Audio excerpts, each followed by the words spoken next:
દોસ્તો, દિલ્હી હું 2 દિવસ માટે ગયેલો, પણ ત્યારે પણ હું મિર્ઝા ગાલિબની મઝાર ઉપર ગયેલો એટલા માટે કે મિર્ઝા ગાલિબની મઝાર ઉપર ન જઈએ તો ફિર દિલ્હી જાને કા મતલબ ही क्या है।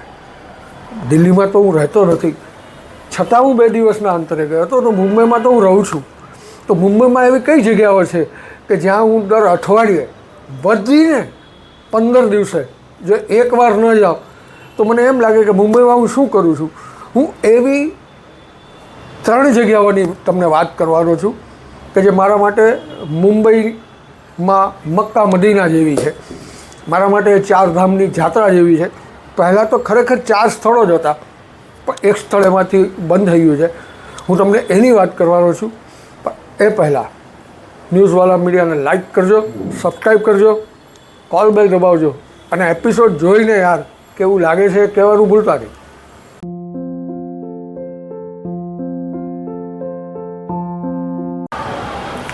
નમસ્કાર દોસ્તો, હું નરેશ શાહ.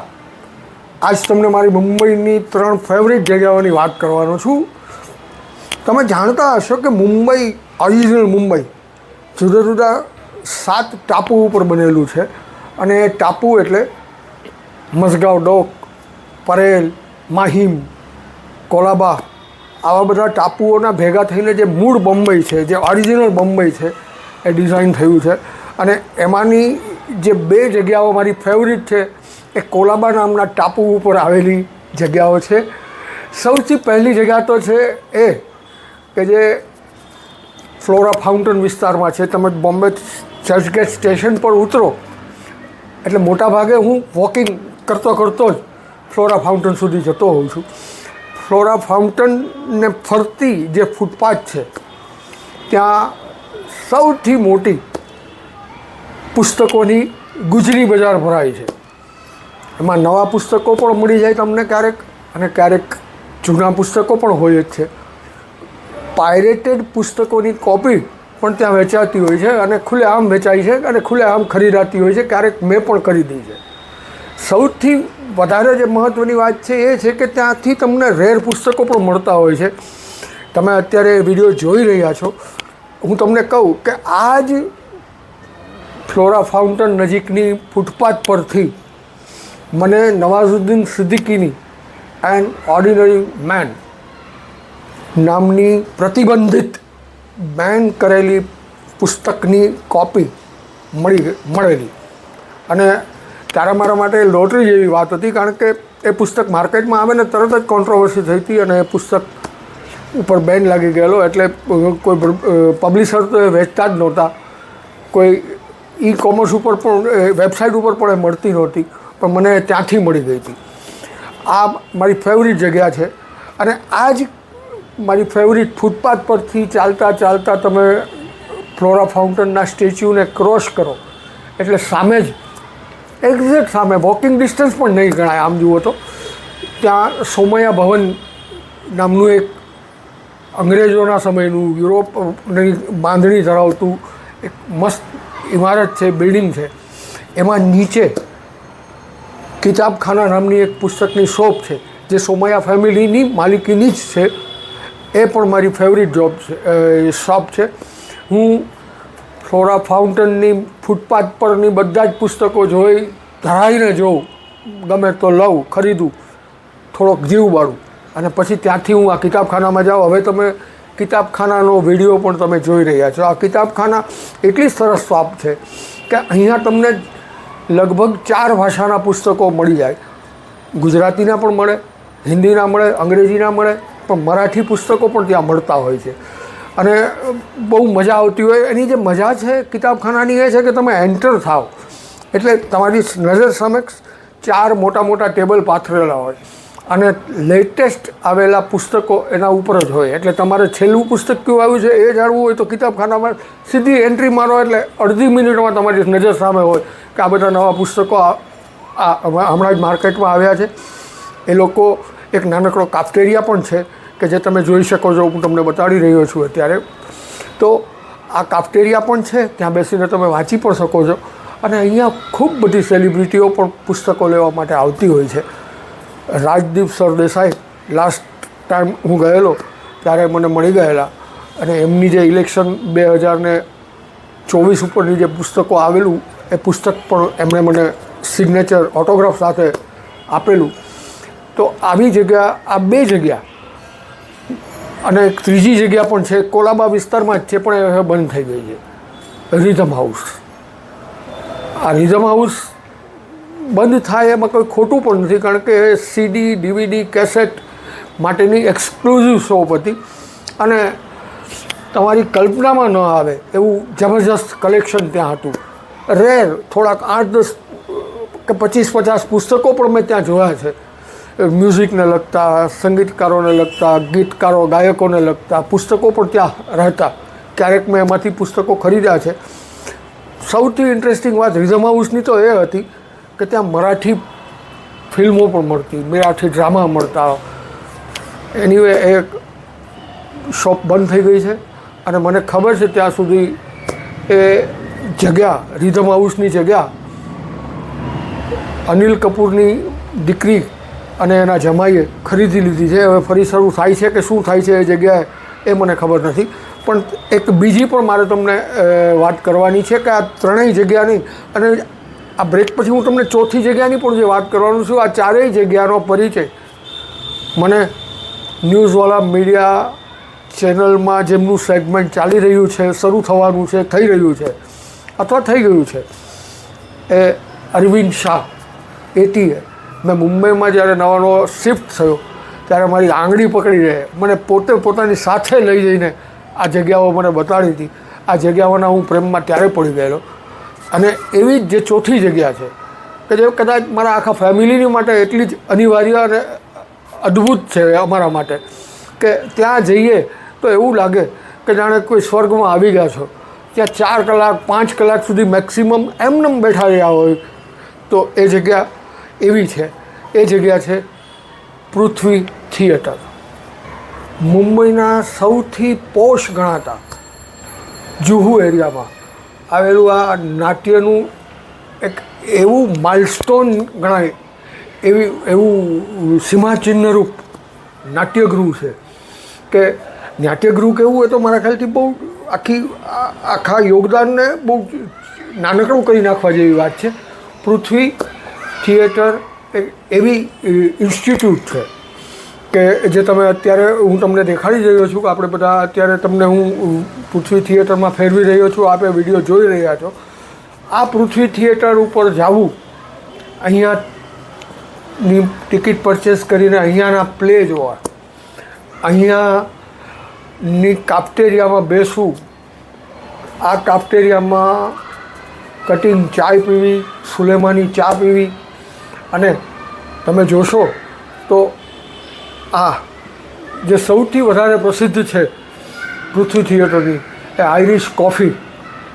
આ આઈરિશ કોફી પીવી એ એમ કહેવાય કે તમે હરિદ્વાર ગયા હો અને ગંગાનું જો ચરણામૃત ન લીધું હોય તો એનો અર્થ શું છે? પૃથ્વી થિયેટરમાં જાઓ અને તમે આઈરિશ કોફી ન પીઓ તો ન ચાલે.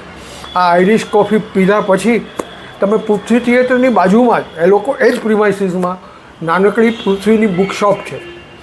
એ બુકશોપ પણ અદ્ભુત છે, અને એમાં જવું અને ત્યાં બધી જ આર્ટ ફોર્મને લગતી પુસ્તકો મોટાભાગે ત્યાં મળતા હોય છે. એ જોવા અને એ પુસ્તકોમાં બની જવું ને એ જ એક લાભો છે. પૃથ્વી થિયેટરની અંદર બેસીને, ઓડિટોરિયમમાં બેસીને ડ્રામા જોવો. એટલે હું તમને એટલા માટે કહું છું કે જે બોમ્બેવાળા છે ને, જે પૃથ્વી થિયેટરમાં ગયા છે એમને તો બધી ખબર જ છે, પણ પૃથ્વી થિયેટરમાં જે વિશેષતા છે પૃથ્વી થિયેટરની એ છે કે કોઈ પણ જાતની મોટી સેલિબ્રિટી હોય, થર્ડ પ્લે, ત્રીજા ઘંટ વાગી જાય ત્યાર પછી એમાં એન્ટ્રી નથી મળતી. એ બહુ જ નાનું થિયેટર છે, 200 વ્યક્તિની કેપેસિટી ધરાવતું આ થિયેટર છે, અને એમાં સ્ટેજ નથી તમારે, અને એમાં રો નંબર પણ નથી. વહેલો તે પહેલાંના ધોરણે આવવાનો. એક વખત અમે જોવા ગયા હતા તો અમારી આગળ લાઇનમાં તબ્બુ, હિરોઈન તબ્બુ ઊભી હતી, અને આ વખતે અમે ગયા તો અમે જોયું હતું કે અમારી પાછળની લાઇનમાં સુમિત રાઘવન ને એ લોકો ઊભા હતા. તો ત્યાં લાઈન લગાડીને જ ઊભું રહેવાનું હોય છે. બેલ વાગે પછી 1 બાય 1 તમારે અંદર જવાનું અને વહેલો તે પહેલાંના ધોરણે ત્યાં બેસવાનું. મોબાઈલ સાયલેન્ટ ઓફ હોવો અનિવાર્ય છે, જરૂરી છે, કારણ કે 200 જ લોકોનું આ ઓડિટોરિયમ હોવા છતાં જે મજા છે એ છે કે ત્યાં માઇક સિસ્ટમ નથી. કલાકારો પોતાના અવાજ થકી જ પરફોર્મ કરતા હોય છે ને એ અવાજ એટલો, વાતાવરણ જ એટલું પિનડ્રોપ સાયલન્સ હોય છે કે તમને છેલ્લી રોમાં તમે બેઠા હો તો પણ સ્ટેજ ઉપર વગર માઇકે બોલાતો કલાકારનો અવાજ તમને ત્યાં સંભળાય. તો આ અદ્ભુત વસ્તુ છે. આ અહીંયા જવું અને આવું થિયેટરમાં બેસીને ડ્રામા જોવો એ પણ એક લાવો છે તમારાથી. આપણે તો દેશી માણસ છીએ યાર, એટલે મોટા ભાગે હું, મારી વાઈફ, મારો દીકરો, મારી પુત્રવધુ, સવા સોદાગર, અમે લોકો જઈએ તો પહેલી ટ્રાય અમારી એ જ હોય કે લાઈનમાં સૌથી આગળ હોઈએ. એટલે અમે 1-1.5 કલાક પહેલાં જ પહોંચી જઈએ ડ્રામામાં જેવું હોય તો. એ લાઈનમાં સૌથી પહેલાં અમે હોય અને સૌથી પહેલી રોમાં જ અમે બેઠા હોઈએ.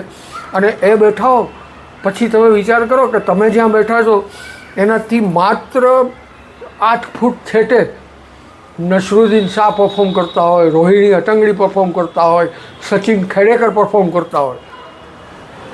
અને જ્યારે થોડા આગળ આવે ત્યારે તમને એમ લાગે કે તમારી સાથે વાત કરવા આવી રહ્યા છે. સાહેબ, આ અનુભવ જ આહલાદક છે.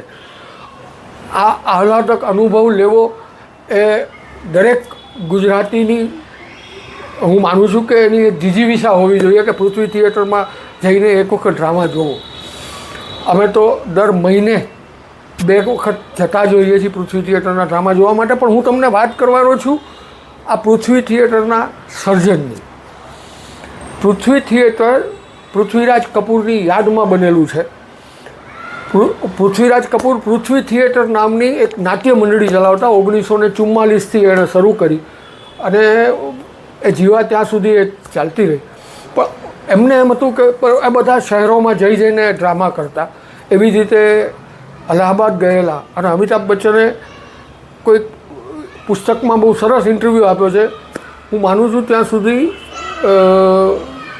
પુષ્પા ભારતીજીને આપેલા પુસ્તકમાં, એ ઇન્ટરવ્યૂમાં આ વાત છે કે પૃથ્વીજી ત્યાં થિયેટર લઈને આવતા હોય અલ્હાબાદ, ત્યારે પણ કોઈ ટિકિટ નહોતી રહેતી. ડ્રામા પૂરો થયા પછી પ્રેક્ષકોને જે ઠીક લાગે એ ફંડ આપવાનું હોય તો બહાર આર્ટિસ્ટ સહિત બધા જોડી લઈને ઊભા હોય. એ જોડી અમિતાભ બચ્ચને પણ પકડી છે એવો ઉલ્લેખ છે એ પુસ્તકમાં. કારણ કે પૃથ્વીરાજ કપૂર અલ્હાબાદ જતા ત્યારે હરિવંશરાય બચ્ચનના એ મિત્ર હતા અને એમને મળતા રહેતા. તો આ કોન્સેપ્ટ પૃથ્વી થિયેટરનો હતો. પૃથ્વી થિયેટર માટે આજે પણ એવું કહેવાય છે કે કોઈ નવો આર્ટિસ્ટ જાય, કોઈ નવો ડિરેક્ટર જાય, કોઈ નવો રાઇટર જાય તો એને ત્યાં કદાચ એની ક્વોલિટી જોવે અને એને પ્લેટફોર્મને સ્ટેજ મળે એવું સરસ એ પૃથ્વી થિયેટરનું સેટઅપ છે. એને એ જ રીતે બન્યું છે. 1962માં પૃથ્વીરાજ કપૂરને એમ થયું કે આ જ રીતે જોડી લઈને દરેક શહેરોમાં જવું, પણ પૃથ્વી માટેનું કોઈક એક જગ્યા હોવી જોઈએ, એક સ્થિર જગ્યા પણ હોવી જોઈએ. એટલે એમણે જુહુની જાનકી કુટીર સોસાયટીમાં પૃથ્વી થિયેટર માટે જગ્યા 1962માં ખરીદી. પણ એમની નાદુરસ્ત તબિયત અને ફાઇનાન્શિયલ થોડી મર્યાદા પણ હશે. એ 1972માં ગુજરી ગયા ત્યાં સુધી પૃથ્વીમાં એ જગ્યા લઈ લીધી હતી, પણ એ કશું કરી ન શક્યા. એ જગ્યા હતી ત્યાં બધું સેટઅપ ને એનો જે બેકડ્રોપના સામાન ને બધું હોય એ બધું રહેતું, પણ એ કશું કન્સ્ટ્રક્શન ન કરાવી શક્યા અને 1972માં એ ગુજરી ગયા. જે ઉદ્દેશ માટે આ જગ્યા એમણે લીધી હતી એ કરાર પણ પૂરો થઈ ગયો હતો 10 વર્ષને કારણે. તો એ જગ્યા પણ પાછી દેવાની હતી. અને એ વાત જ્યારે આવી ત્યારે એમના પુત્ર શશી કપૂર અને જેનિફર કપૂર એ બંને આ જગ્યા ફરીથી પરચેસ કરી અને 1974માં પૃથ્વીરાજ કપૂરના નામનું એક ટ્રસ્ટ બનાવવામાં આવ્યું અને ત્યાં પૃથ્વી થિયેટર બનાવવામાં આવ્યું જે વેદ પ્રકાશ સેગાન નામના અત્યારે આર્કિટેક્ટે પૃથ્વી થિયેટર ડિઝાઇન કર્યું છે. એમની માહિમમાં ઓફિસ છે અને બહુ જ સિનિયર આર્કિટેક્ટ છે.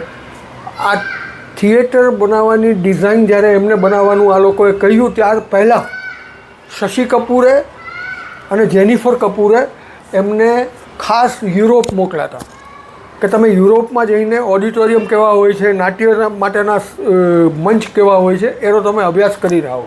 એ ત્યાં ગયા અને ત્યાંથી જોઈને આવ્યા. ત્યાર પછી એમણે પૃથ્વી થિયેટર ડિઝાઇન કર્યું. પૃથ્વીરાજ કપૂર અને શશી કપૂર બંનેની વાત એવી જ હતી કે પૃથ્વી થિયેટર બને એ હિન્દી નાટ્ય માટેનો એક આદર્શ મંચ બનવો જોઈએ અને એ મંચ એમણે બનાવવા માટેનું આ બીડું ઝડપ્યું. જે 5મી નવેમ્બર 1978ના દિવસે આ પૃથ્વી થિયેટર શરૂ થયું. સૌથી પહેલું ડ્રામા મરાઠી હતું, હિન્દી હતું, સોરી મને અત્યારે નામ યાદ નથી, પણ એ નાટકમાં નસરુદ્દીન શાહ, ઓમપુરી બંને હતા. અને એ પછી બકરી નામનું એક ડ્રામા સેકન્ડ ત્યાં ભજવાયેલું. આજે તો સોમવારને બાદ કરો તો અઠવાડિયાના બીજા બધા જ દિવસોમાં ત્યાં ડ્રામા હોય છે. મંગળવારે સૌથી સસ્તી ટિકિટ હોય છે એવું મારું માનવું છે કે તમને આજે 200 રૂપિયામાં ટિકિટ મળે તો મંગળવારે 200 રૂપિયા હોય છે. મંગળ, બુધ, ગુરુ પછી એના ડ્રામા અને કયા સ્કેલનું ડ્રામા છે એના ઉપર. પણ વધીને 2024ના અંતમાં હું આ વિડીયો તમારી સામે કરી રહ્યો છું ત્યારે પણ 200 રૂપિયાથી માંડીને 550-600 રૂપિયા સુધીની જ ટિકિટ ત્યાં હોય છે. જેનિફર કપૂર અવસાન પામ્યા એ વખતે નક્કી થયું કે ભાઈ દર વખતે, કારણ કે જેનિફર કપૂર વધારે સંભાળતા, પછી એમની દીકરી સંજના કપૂરે આ ડ્રામા પર સંભાળ્યું. અત્યારે એમના દીકરા કુનાલ કપૂર પૃથ્વી થિયેટરનું આખું સંચાલન કરી રહ્યા છે. પણ સંજના કપૂર અને એ હતા ત્યારે જ એવી એક પ્રથા પાડવામાં આવી. એટલા માટે પ્રથા પાડવામાં આવી કે જેનિફર કપૂરના જન્મ દિવસે ઉસ્તાદ ઝાકિર હુસૈન પ્રતિ વર્ષ પૃથ્વી થિયેટરમાં આવી અને બેઠક કરતા, મ્યુઝિકનો શો કરતા અને બહાર ટેલિવિઝન પણ મોટા સ્ક્રીન ઉપર રખાતા કે જેથી જે લોકોને ટિકિટ ન મળી હોય, જે લોકોને અંદર પ્રવેશ ન મળ્યો હોય એ લોકો પણ એન્જોય કરી શકે. 1-2 વાર અમે પણ આ રીતે એ દિવસોમાં એ પરફોર્મન્સ જોયા છે.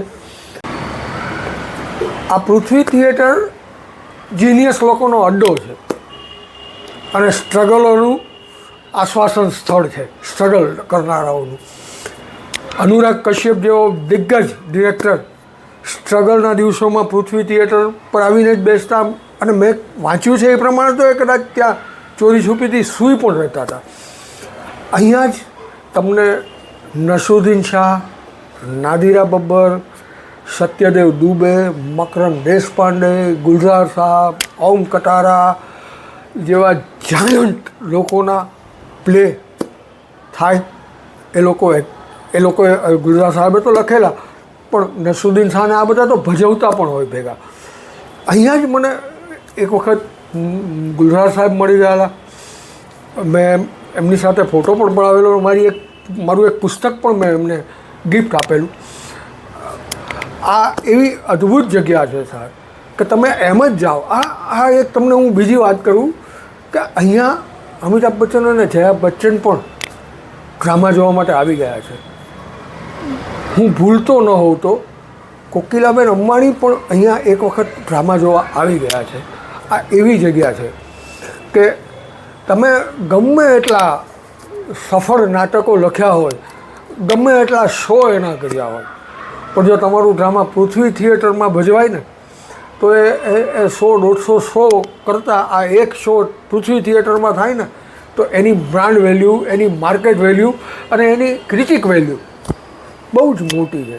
આ પૃથ્વી એવું અદ્ભુત, આના માટેના બીજા શબ્દો જ નથી મારી પાસે, આવું અભૂતપૂર્વ. તો આ પૃથ્વી થિયેટરની વાત મેં તમને કરી કે જે મારા માટે મારો સૌથી મોટો વિશ્રામ છે કે બોમ્બેમાં હું હોઉં અને પૃથ્વી થિયેટર હું જાઉં તો મને સૌથી પરમ શાંતિ મળે અને એક ચચરાટ પણ થાય. મને એમ થાય કે એક ડ્રામા મારે એવું લખવું છે કે જે મારો દીકરો ડિરેક્ટ કરે, અમારી સભા સોદાગરમાં એક્ટિંગ પણ કરતી હોય અને પૃથ્વી થિયેટરમાં ભજવાય. દેખતે હૈ, ઇન્શાલ્લાહ એ બી સહી હોગા. ત્યારે થાય ત્યારે. અત્યારે આ એપિસોડ તમને કેવો લાગ્યો એ ખાસ મને કહેજો. ન્યૂઝવાળા મીડિયા લાઈક કરજો, સબસ્ક્રાઈબ કરજો, કોલ બેલ દબાવજો. મળીએ છીએ નવા એપિસોડમાં.